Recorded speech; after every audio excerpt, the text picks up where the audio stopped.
for the rest of my life. In 1964, former U.S. Air Force Lieutenant Bob Jacobs was in the 1369th Photo Squadron at Vandenberg Air Force Base in California. He was in charge of photo-optical instrumentation at a tracking site in Big Sur, 124 miles away. His mission was to film an Atlas rocket go through all 3 stages of powered flight. This particular mission was part of the Nike Zeus objective for the development of an anti-missile missile during the height of the Cold War.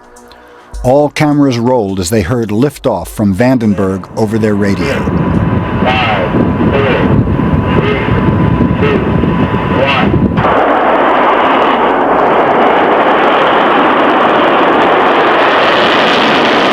We were looking down southwest,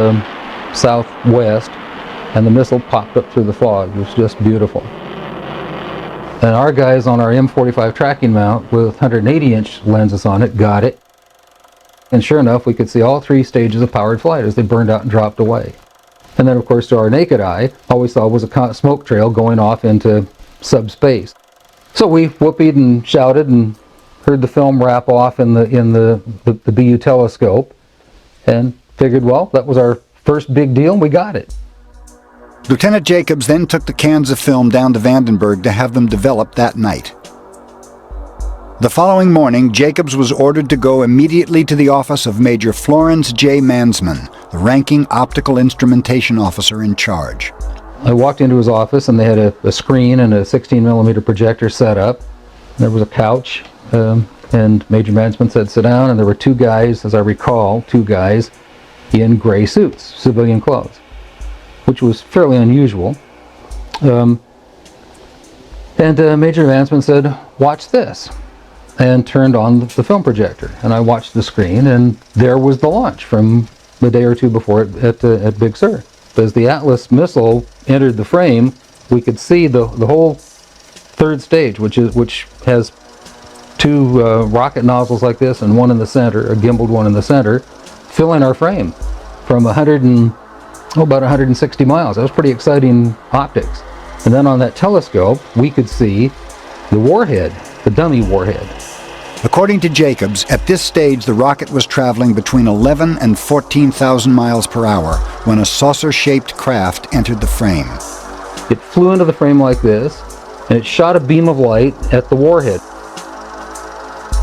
Now, remember, all this stuff is flying at several thousand miles an hour. So this thing fires a beam of light at the warhead, hits it, fires another beam of light, and then flies out the way it came in. And the warhead tumbles out of space. Now when the lights came on, Major Mansman turned around and looked at me and said, "Were you guys screwing around up there?" And I said, "No, sir." And he said, "What was that?" And I said, "It looks to me like we got a UFO." Nearly 2 decades later, several letters written by Major Florence J. Mansman were obtained. In one dated March 8, 1983, Major Mansman corroborated Lieutenant Jacobs' story. In the film, the assumption was at that time extraterrestrial. Details would be sketchy and from memory.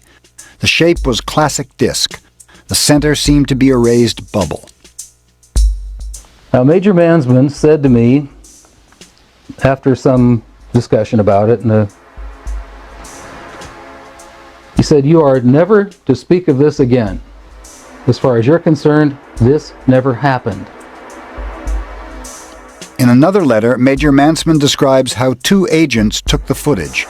They did not sign out for all the footage, but took out that part that showed the encounter and returned the rest of the film as a complete package. The one agent stated as he handed me back the film, "That leaves you off the hook, but not off any disclosure. Understood?"